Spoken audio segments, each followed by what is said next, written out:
Welcome to Backyard Effects, the show where we dig things up and show you exactly how to bring them back to life. Maybe not exact. The show is about making awesome special effects for your low-budget movies for super cheap. So you could make it look like you dug something up and brought it back to life. Which brings me to the topic of today's grave build. Puppets. Well, Larry, actually.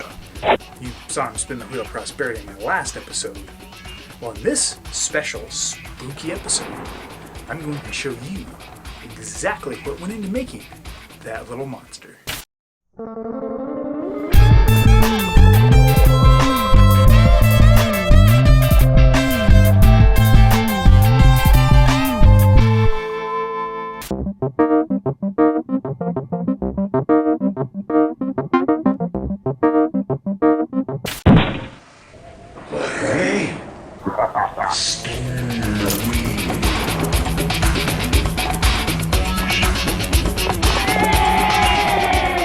I went super cheap on this build, so I started with an old candle holder casting. A plastic skull would work just as well, probably better. 2 stuffed animal eyes, some pipe cleaners, random black fabric, heavy-duty cardboard tube, wire coat hanger, plastic coat hanger, cardboard, paper clay, scrap of stuffed animal fur, water-based paint, glue sticks, toilet paper, liquid latex, a brush, used dryer sheet, brown 2-liter, scotch tape, copper wire, an old pin, long metal bolt, a piece of wood, a broken hanger, and a baby shirt from a thrift store.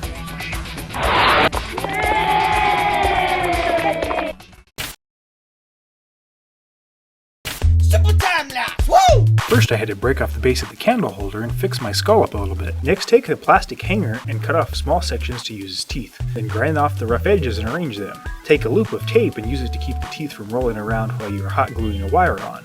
Once the glue is cool, peel off the teeth and bend them to fit the skull. Then glue them in place. Repeat this process to make lower teeth. Now I needed a lower jaw since my skull didn't have one. So I cut out some cardboard, then took some more wire and bent a loop in one end, then bent it to fit the cardboard jaw, cut and bent a loop in the other side as well, then hot glued the wire to the cardboard and glued the lower teeth on. Next, put your skull on the cardboard tube and hold the jaw in place so you can mark where to drill the hole to attach the jaw. Then cut a slot in the tube for the jaw to swing up and down, put the bolt through and attach the jaw by sliding the loops in the copper wire over the bolt.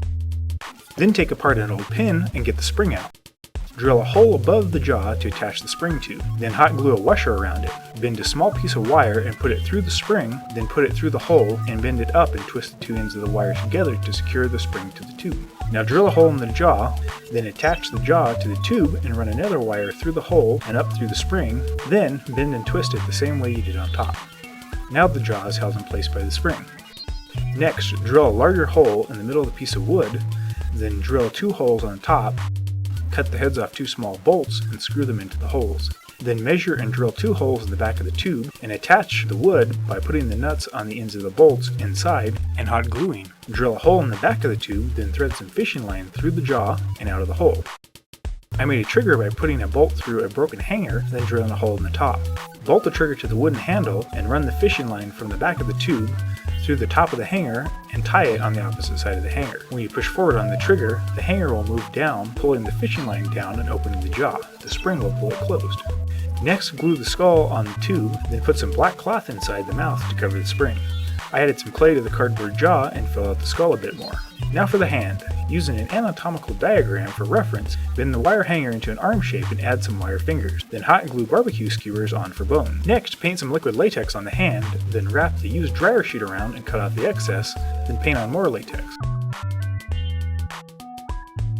Cut off the top of the 2-liter and cut off a strip, then cut tiny fingernails from the strip and bend them into fingernail shapes, and hot glue them onto the fingers.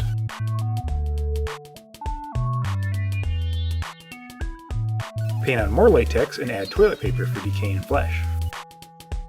Then I bent the rest of the hanger and glued it to the wood to act as shoulders. Add the eyeballs and go over the hot glue with a black Sharpie. Now it's time for the fun part of adding the rotting decaying flesh to the skull. Paint on latex, then add torn off strips of toilet paper, paint them with more latex, and push them around until you get the look you want. Now it needs paint. I did what's called a wash. I took some water, then added a bit of paint to it and mixed it up, then painted it all over. Then I took some darker paint and filled in the nose and touched up around the eyes and mouth. Then added darker greens and grays to add decay to the skull.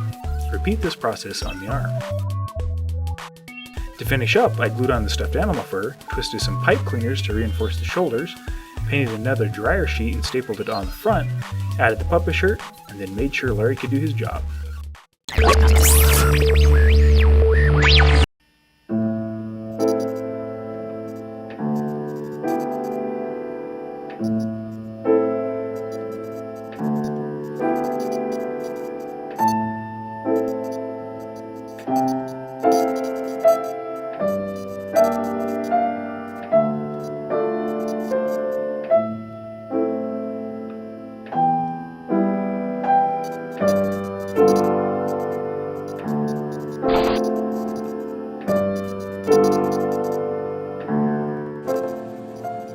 For as little as $800 a day, you can help the millions of differently living children around the world today.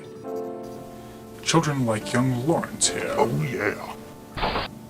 You can provide them with clean cages,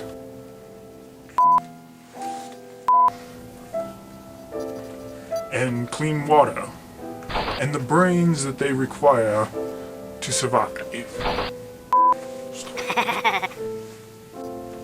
Make the call today. Love it. Love it. Well, that about wraps it up for this episode. Next episode, I'll be venturing into the treacherous realm of the Indy Mogul forums and tackling one of the most widely requested builds I could find. Wish me luck.